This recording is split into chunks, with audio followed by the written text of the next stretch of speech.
భారతదేశం నుండి వచ్చిన ప్రాచీన జ్ఞానపు కథలలో ఒకటైన జాతక కథల నుండి ఒక అద్భుతమైన కథను మీకు అందిస్తున్నాము. పక్షుల కిలకిలారావాలతో, సూర్యుని కిరణాలతో కలకలలాడే ప్రకృతి నేపథ్యంలో మనం ఈ కథలోకి ప్రవేశిస్తాము. సూర్యోదయంతో పాటు కూతను కూసే కోడి కథ మొదలవుతుంది. కథ ప్రారంభమవుతుంది. As the rooster crores. మన నిజ జీవితంలో ముఖ్యమైన వాటిలో కాలం ఎంతో ప్రధానమైనది. జరిగిపోయిన కాలం ఎప్పటికీ తిరిగి రాదు. మనం ఏ రోజు చేయవలసిన పనిని ఆ రోజే పూర్తి చేయాలి, కానీ మరుసటి రోజు వరకు వాయిదా వేయకూడదు. అలా చేయవలసిన పనులను వాయిదా వేసుకోవడం వల్ల లేనిపోని సమస్యలకు, అనారోగ్యానికి, ఒత్తిడికి దారితీస్తుంది. ప్రతిరోజు నిద్రలేవగానే ఆ రోజు చేయవలసిన దినచర్యను ముందుగానే నిర్ణయించుకొని దానిని పూర్తి చేయడంలో ఎటువంటి కాలయాపన లేకుండా పూర్తి చేసిన వారు ఎంతో ఆరోగ్యంగా, ప్రశాంతంగా ఉంటారు. సమయపాలన వల్ల కలిగే ప్రయోజనాలను తెలుసుకోవాలంటే ఈ క్రింది కథను ఖచ్చితంగా చదవాలి. ఆ కథేంటో ఇప్పుడు చూద్దాం. ఒకానొక ఊరిలో ఆదర్శ భవన్ అనే పేరుతో ఒక బాలుర వసతి గృహం, అంటే హాస్టల్ ఉండేది. ఆ వసతి గృహం నిర్వాహకులు కట్టుదిట్టమైన నియమాలు ఏర్పాటు చేసి బాలలు ఏ సమయానికి ఏమి చేయాలో ఆ పనిని ఖచ్చితంగా చేసేటట్లు శిక్షణ ఇచ్చేవారు. ఆ వసతి గృహం సంరక్షకుడైన సుందర్ చాలా క్రమశిక్షణా నియమాలను పాటించేవాడు. ఆయన క్రమశిక్షణ విషయంలో ఎంతో కఠినంగా ఉన్నప్పటికీ మిగిలిన అన్ని సందర్భాలలో అక్కడున్న పిల్లలందరితో చాలా స్నేహపూర్వకంగా నడుచుకునేవాడు. ఎన్నో వేల పండ్లున్న పండ్లబుట్టలో ఒక కుళ్ళిన పండు ఖచ్చితంగా ఉంటుంది.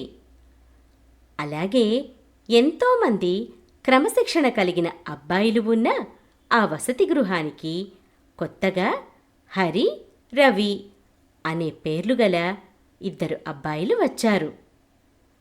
వారిద్దరూ వసతి గృహం నిర్వాహకులు చెప్పే మాటలు వినకుండా అల్లరి చిల్లరిగా తిరుగుతూ ఉండేవాళ్లు. వారు ప్రతిరోజూ నిద్రలేవాల్సిన సమయానికి కాకుండా చాలా ఆలస్యంగా నిద్రలేచి రాత్రి సమయాలలో త్వరగా పడుకోకుండా ఆలస్యంగా నిద్రపోయేవాళ్లు.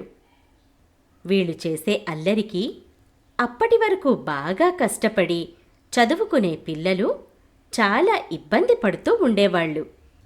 రవి, హరి ఇద్దరూ గట్టిగట్టిగా మాట్లాడుతూ చేసే ఆకతాయి పనులకు క్రమశిక్షణ కలిగిన అబ్బాయిలు వాళ్ల చదువు మీద చూపించాల్సిన శ్రద్ధ చూపించలేకపోయేవారు. ఒకరోజు అబ్బాయిలందరూ కలిసి వారి అల్లరి గురించి వసతి గృహం నిర్వాహకుడికి ఫిర్యాదు చేయాలని నిర్ణయించుకున్నారు.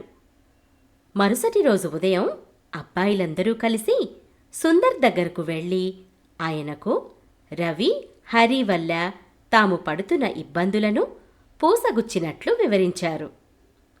వారి సమస్యలు విన్న సుందర్ బాగా ఆలోచించి వారితో, పిల్లలు, ఆ అల్లరి గురించి మర్చిపోయి అందరూ వెళ్ళి నిశ్చింతగా చదువుకోండి. వారికి ఎలా బుద్ధి చెప్పాలో నాకు బాగా తెలుసు అని చెప్పి అందరినీ అక్కడి నుండి పంపించివేశాడు. కొంత సమయం తర్వాత సుందర్ రవిని, హరిని వెంటనే తన గదికి వచ్చి కలవమని కబురు పంపించాడు. కబురు అందుకున్న ఇద్దరూ ఏమైందో ఏమో అన్న కంగారుతో పరుగు పరుగున ఆయన గదికి చేరుకున్నారు. ఇద్దరూ అక్కడికి రాగానే వారితో, చూడండి, ఇన్ని రోజులు మీరు కొత్తగా వచ్చారని, మీకు పరిసరాలు అలవాటైతే ఇక్కడి నియమాలు పాటిస్తారని నేను మౌనంగా ఉన్నాను. కానీ మీరు చేసే అల్లరి రోజురోజుకు పెరిగిపోతోంది. మీలో మార్పు వస్తుందన్న నమ్మకం నాకు కలగడం లేదు. ప్రతిరోజు ఉదయం లేచినప్పటి నుండి ఏ సమయానికి ఏ పని చేయాలో అది కూడా మీరు సరిగ్గా చేయడం లేదు. ఇలా అయితే మిమ్మల్నిద్దరినీ ఇక్కడి నుండి పంపించి వేస్తాను అన్నాడు. ఆయన ఎంతో కోపంగా మందలించడంతో ఇద్దరూ అప్పటికి భయపడుతున్నట్లు నటిస్తూ, అయ్యా, మమ్మల్ని క్షమించండి. ఇప్పటి నుండి ఇతరులకు మా వల్ల ఎటువంటి ఇబ్బంది లేకుండా నడుచుకుంటాం అంటూ వేడుకున్నారు. అదంతా నిజమేనని నమ్మిన సుందర్ వారిద్దరూ త్వరగా మారిపోయారని సంతోషించి, చూడండి, ఈ ఒక్కసారి మిమ్మల్ని క్షమిస్తాను అని చెప్పి అక్కడి నుండి వెళ్ళిపోయాడు. మరుసటి రోజు ఉదయం నుంచి రవి, హరి కుక్కతోక వంకరే అన్నట్లు ముందు ఎలా ప్రవర్తించేవారో అంతకంటే ఎక్కువగా రెచ్చిపోయి అక్కడున్న పిల్లల మధ్య గొడవలు సృష్టించటం మొదలుపెట్టారు. వారిద్దరి ప్రవర్తన వల్ల వసతి గృహంలో ప్రశాంత వాతావరణం కరువైపోయింది.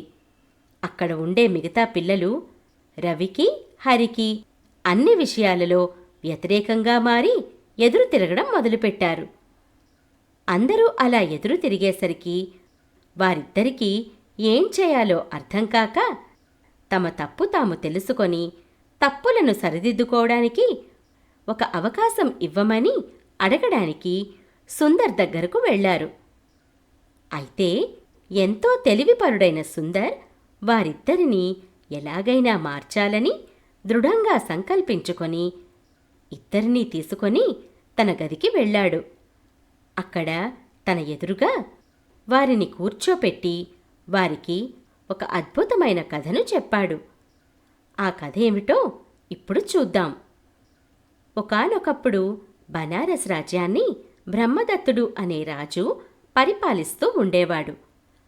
ఆ రాజ్యంలో అన్ని విషయాలలో ఎంతో అనుభవం, సమయస్ఫూర్తి కలిగిన ఒక పండితుడు నివసిస్తూ ఉండేవాడు. ఆయన దగ్గర విద్యను అభ్యసించడానికి దాదాపు 500 మంది విద్యార్థులు, శిష్యులుగా ఉండేవాళ్లు. ఆ రోజుల్లో ప్రజలకు కాల సమయం తెలుసుకోవడానికి గడియారాలుండేవి కాదు.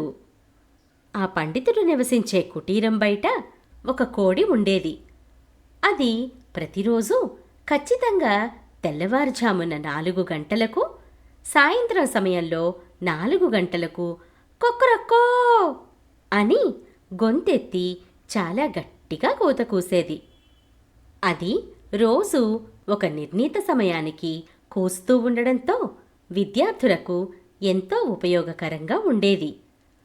ఆ కోడి తెల్లవారుజామున 4 గంటలకు మొదటిసారి కూసినప్పుడు విద్యార్థులందరూ నిద్రలేచేవారు.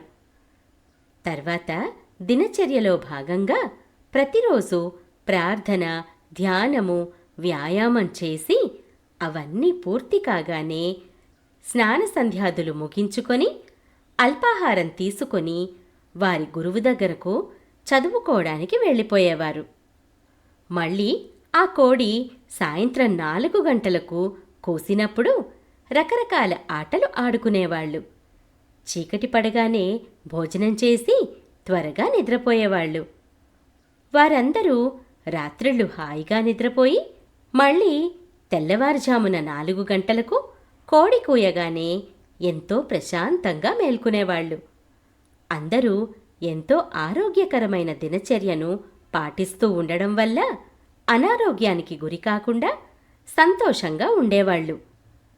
గ్రామంలోని ప్రజలందరినీ ఒకే సమయానికి మేల్కొల్పడానికి మరియు ఏ పనిని ఏ సమయానికి చేయాలో ఖచ్చితంగా తెలియజేయడానికి కోడికూత ఎంతో ఉపయోగపడేది. ఆశ్రమంలో చదువుకునే విద్యార్థులు, గ్రామంలోని ప్రజలు సమయాన్ని తెలుసుకోవడానికి కోడికూతకు బాగా అలవాటు పడిపోయారు. ఇదిలా ఉండగా ఒకరోజు ఉదయం తెల్లవారుజామున కోడి కూత వేయవలసిన సమయానికి కూయలేదు. కోడికూత వినపడకపోయినా రోజూ లేచే సమయానికి అందరూ అలవాటు పడినందున ఆ రోజు నిద్రలేచారు. వారందరికీ అనుమానం వచ్చి ఆ కోడి దగ్గరకు వెళ్ళి చూడగా అది చనిపోయి ఉంది. తమను అన్ని పనులు ఖచ్చితమైన సమయానికి చేసేటట్లు అలవాటు చేసిన కోడి చనిపోవడంతో అందరూ ఎంతో బాధపడ్డారు. ఒకరోజు కొంతమంది విద్యార్థులు కొన్ని కట్టెలు తీసుకురావడానికి అడవికి వెళ్లారు. అక్కడ వారికి ఒక పెద్ద కోడి కనిపిస్తే దాన్ని వెంట తెచ్చుకున్నారు. ఆ కోడిని బయట వదలకుండా ఒక పంజరంలో పెట్టి దానికి మంచి మంచి తిండి తినిపించేవారు. ఆ కోడి ఇంతకు ముందు కోడిలా సరైన సమయానికి కూసేది కాదు. కొన్నిసార్లు అది అర్ధరాత్రి, మరికొన్నిసార్లు మధ్యాహ్న సమయాల్లో ఎప్పుడు పడితే అప్పుడు తన ఇష్టం వచ్చినప్పుడు కూస్తూ ఉండేది. మొదట్లో దాని అరుపు విని తెల్లవారుజామున 4 గంటలయిందనుకొని విద్యార్థులు నిద్రలేచి తమ దినచర్యను ప్రారంభించేవాళ్లు. అలా వారు సమయం కాని సమయంలో నిద్రలేవడం వల్ల చాలా త్వరగా అలసిపోయి చికాకు మరియు నరాల బలహీనతకు గురయ్యారు. మరికొన్ని రోజులు అది మధ్యాహ్నం పూట కూస్తూ ఉండడంతో విద్యార్థులు ఉదయం చేయవలసిన పనులను చేయలేకపోయేవాళ్లు. గ్రామ ప్రజల, విద్యార్థుల దినచర్య సమయపాలన లేకుండా కార్యకలాపాలన్నీ గజిబిజిగా తయారయ్యాయి. తాము తెచ్చుకొని పెంచుకుంటున్న కోడి కూత కూసే వేళలు సరిగ్గా లేవని విద్యార్థులకు అర్థమై దాని కూత మీద ఆధారపడడం మానేశారు. కొన్ని రోజుల తర్వాత వారు ఇంక దాన్ని తమ దగ్గరే ఉంచుకొని పెంచడం అనవసరం అనుకున్నారు. మరుసటి రోజు తెల్లవారుజామున ఆ కోడి కుయ్యకుండా నిద్రపోతూ ఉండటాన్ని చూసిన విద్యార్థులు దానిని ఒక సంచిలో మూటకట్టి తీసుకెళ్లి స్వేచ్ఛగా అడవిలో వదిలేసి వెళ్ళిపోయారు. కొన్ని రోజుల నుండి ఎంతో బలమైన ఆహారం తింటూ సౌకర్యవంతమైన జీవితాన్ని గడిపిన కోడి హఠాత్తుగా అడవిలోకి రావడంతో తనకు కావలసిన ఆహారాన్ని తానే వెతుక్కోవాల్సిన పరిస్థితి ఏర్పడింది. తిరిగి తిరిగి ఆహారాన్ని వెతుక్కోవడం దానికి చాలా కష్టం అనిపించింది. ఎంతో విలాసవంతమైన జీవితాన్ని గడిపిన కోడి బద్ధకంగా తయారైంది. కాబట్టి హఠాత్తుగా అడవిలోకి వచ్చి తిండి కోసం వెతుక్కోవాలంటే కష్టమనిపించి చతికిలబడిపోయింది.